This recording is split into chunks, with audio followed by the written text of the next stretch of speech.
Question number 121, Srimati Renuka Chaudhary ji. 21. Honorable Minister Bhupendra ji. उत्तर सदन में रखा गया है. First supplementary, Srimati Renuka Chaudhary ji. Sir, yesterday was an International Human Rights and Animal Rights Day. Since the government has established its irrevocable evidence of how much they care for both humans and animals, I have to speak on behalf of the... Please come to your question, supplementary, sir, please. I should be... How will you know, sir? Yesterday was International This is the big problem because I have to give lot of opportunity to other members now. Please, this is not the time to speak. You please come with your specific question, please. So this is the question. Yesterday was International Animal Day, and we are not. You put your supplementary. Please, let the minister answer it. Sir, the statement shows that the government has admitted to 59 major deficiencies on the national highway since 2019. Yet new highways and rail expansion is happening in these eco-sensitive zones. Also, sir, 1/3 of the identified black spots, high-speed traffic is allowed to travel through that, and as a result of which a lot of animals are dying. And now the forest and wildlife landscapes are left open to any kind of tourism and traffic as they want. Now, sir, parliamentary warning has been given. Sir, Honourable member, please come to your question. What question you want to raise? Please. This is because he made a statement that the House should know. The House is knowing because statement will be known by the House. You please come to the question, please. Parliamentary warning has been given to the concerned ministry, yet the same agencies are being given contracts, those who have poor records of construction. So what is the government doing about blacklisting those fellows who have been earmarked and identified? What are you going to do about not allowing high-speed traffic through eco-sensitive zones? And what are you going to do about curtailing rail expansion into these eco-sensitive areas? Let me talk. माननीय सभापति महोदय, माननीय सदस्य का जो प्रश्न था, उन्होंने ये पूछा था कि भारत में रेल नेटवर्क और इंफ्रास्ट्रक्चर नेटवर्क की कितनी परमिशन पिछले वर्षों में दी गई है. वो संख्या उनको उपलब्ध करा दी गई है. हमारा ये मानना है कि देश के आर्थिक और सामाजिक विकास के साथ साथ प्राकृतिक संरक्षण और वन्य जीवों का संरक्षण, इसका सामंजस्य बनाए रखने के सिद्धांत के आधार पर ही हम ये स्वीकृति देते हैं. और इसलिए आधारभूत संरचनाओं की, रेल मार्ग की जब भी कोई अनुमति दी जाती है तो वह अनुमति वाइल्ड लाइफ मैनेजमेंट प्लान के अंतर्गत और उसके साथ ही जो हमारा वन्यजीव बोर्ड है वो इस बात की मॉनिटरिंग करता है कि उसके मिटिगेशन के क्या उपाय किए गए हैं. हमने देश में लगभग 3,500 किलोमीटर के लगभग रेल मार्गों की पहचान करी है. मैंने अपने उत्तर में भी माननीय सदस्य महोदय को बताया है. उसमें जो क्रिटिकल एरिया है वहां भी हमने पहचान करी है और इसलिए हमने पीएम गति शक्ति और परिवेश जैसे पोर्टल के माध्यम से भी इन अवरोधों को दूर करने का काम किया है. मैं ये बताना चाहूंगा कि कुछ ऐसे इंफ्रास्ट्रक्चर बने हैं जो इस संबंध में एक दुनिया में वाइल्ड लाइफ कंजर्वेशन के रूप में आदर्श भी रखे जाते हैं. उन्होंने जो पूरक प्रश्न किया है, उन्होंने किया है कि आप कॉन्ट्रैक्ट किसको देते हैं. कॉन्ट्रैक्ट हम नहीं देते, वो मिनिस्ट्री ऑफ जो ट्रांसपोर्ट है वो टेंडर देते हैं. हम परमिशन देते हैं, इसलिए वो हमारे अधिकार में नहीं आता. Shrimati Renuka Chaudhary ji, your second supplementary please. Sir, ये कहने एक बात है और होता कुछ और. Now, the recent reports highlighted that the government, you brought an AI-based wildlife intrusion detective system to some forest area tracts, such as Northeast and other vulnerable zones. It's just 7% you have covered, just 7%. So what about the rest of the 95%, 93% track? And have you done any audit in the existing 7% to see how efficient it is, this AI business that you're doing? And what is the timeline that you're going to establish, that even the humans haven't got the Kavach so far as they have been proclaimed by the government? Only 2% has happened in 12 years. So I want to know what is the position in Honorable Minister. area. जहां तक वन्य क्षेत्रों के देखने की बात है, मैं तो इस बात में ये विश्वास करता हूं कि वन्य जीवों का जो संरक्षण है वो जितना ज्यादा ग्राउंड पे हमारे रेंजर्स और बाकी लोग घूमते हैं, जितना कम्युनिटी इन्वॉल्वमेंट हम लोग करते हैं और उसके साथ ही साथ जितना ज्यादा योजनाओं को अच्छे तरीके से चलाते हैं, उसके कारण होता है।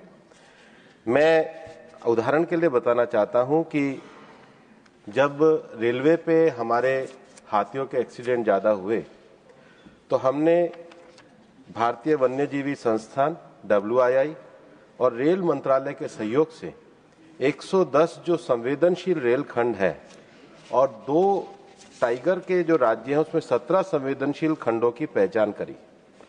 इनको पहचान करने के बाद प्रोजेक्ट एलिफेंट के अंतर्गत हमने हाथियों के जो मूवमेंट हैं, उनके जो जोखिम हैं, उसको लेकर कई तरह की संरचनाएं खड़ी करी।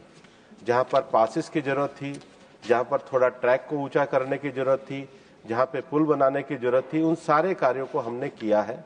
इसको समयबद्ध तरीके से करते हैं, इसलिए जो कैमरे की मॉनिटरिंग के साथ साथ ये जो इंफ्रास्ट्रक्चर सुविधाएं हैं और जो कोऑर्डिनेशन के साथ काम करते हैं, उसको करके कम्युनिटी योगदान के माध्यम से हम इन वन्य जीवों के संरक्षण का कार्य करते हैं। Third supplementary, श्रीमान गुलाम अली जी।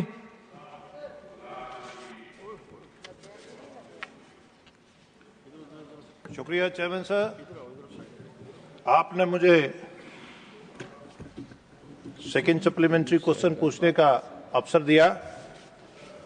मैं देश के वजीर-ए-आज़म साहब का बहुत मशकूर हूं कि आफ्टर एब्रोगेशन वहाँ के ट्राइबल्स को, वहाँ के फॉरेस्ट ड्वेलर्स को जो फॉरेस्ट राइट्स एक्ट हैं वो मिले। इसके लिए मैं मिनिस्टर साहब को भी मुबारकबाद दूंगा, इन्होंने भी बड़े माइक्रो लेवल पे काम किया वहाँ। मेरा ये सवाल ये है, क्वेश्चन ये है कि जब से हमने वहाँ लेफ्टिनेंट गवर्नर साहब का रूल था तो वहाँ फॉरेस्ट प्रोड्यूस से जो एम्प्लॉयमेंट की तरफ हम बढ़ रहे थे, जहाँ FRA के जो इंडिविजुअल राइट्स थे, जहाँ कम्युनिटी राइट्स थे, वो उसकी तरफ फाइलें जो हैं वो बन रही थी और उनको बहुत सारी जगह दिया भी है फॉरेस्ट राइट्स। लेकिन 1 साल से FRA जो 2006 है वो डिस्करेज किया जा रहा है। मैं माननीय मिनिस्टर साहब से ये जानना चाहूँगा कि वो जो FRA 2006, क्योंकि एब्रोगेशन के बाद ही एक्सटेंड हुआ वहाँ फॉरेस्ट राइट्स एक्ट, पहले थे नहीं, तो वो उसका डिस्करेजमेंट क्यों हो रहा है और वो इंडिविजुअल राइट्स या कम्युनिटी राइट्स ट्राइबल्स को या ड्वेलर्स को क्यों नहीं मिल रहे? माननीय सभापति महोदय, ये जो प्रश्न है ये फॉरेस्ट क्षेत्र में जो इंफ्रास्ट्रक्चर, रेल मार्ग और जो सड़क मार्ग बन रहे हैं उसके संबंध में है। माननीय सदस्य जो प्रश्न पूछ रहे हैं वो फॉरेस्ट राइट एक्ट के बारे में कह रहे हैं, जो इससे बिल्कुल अलग है। लेकिन मैं आपको ये बताना चाहता हूं कि फॉरेस्ट राइट एक्ट 2014 में प्रधानमंत्री नरेंद्र मोदी जी की सरकार में आने के बाद ही जमीनी स्तर पर इंप्लीमेंट किए गए हैं। बाकी लोगों ने कभी इसको जमीनी स्तर पर इंप्लीमेंट नहीं किए गए और सारे पट्टों का सेटलमेंट किया गया है और हम उसके लिए पूरी तरीके से प्रतिबद्ध हैं। प्रश्न के जो विस्तार से जानकारी की बात है, कभी अलग से प्रश्न आएगा तो मैं उसका विस्तार से जवाब दूंगा। श्रीमान सुगंध शेखर राय। Thank you, sir. I have one line preface and one line pointed question to the Honourable Minister. Sir, Supreme Court, by orders dated 10th December 2013 and 2nd September 2014, directed the railways to reduce train speeds in dense forest areas and elephant corridors nationwide. In spite of those orders, 44 elephants in the entire country killed during the past 3 years due to collisions with running trains. My question to the Honourable Minister is, what action has been initiated in how many cases by the government against the erring train drivers and the concerned divisional railway managers?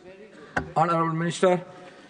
माननीय सभापति महोदय, rail के जो विषय में माननीय सदस्य ने प्रश्न किया है उसके जवाब में कहना चाहूंगा कि हमने कुल 3,452 किलोमीटर के 127 रेल खंडों का उसका सर्वे किया है। इसमें जो जानवरों की आवाजाही और उनकी जो मृत्यु के जोखिम हैं उसके आधार पर 14 राज्यों में फैले 77 रेल खंड जो है 1965 किलोमीटर के होते हैं, वहां पर हमने नए उपाय करे हैं।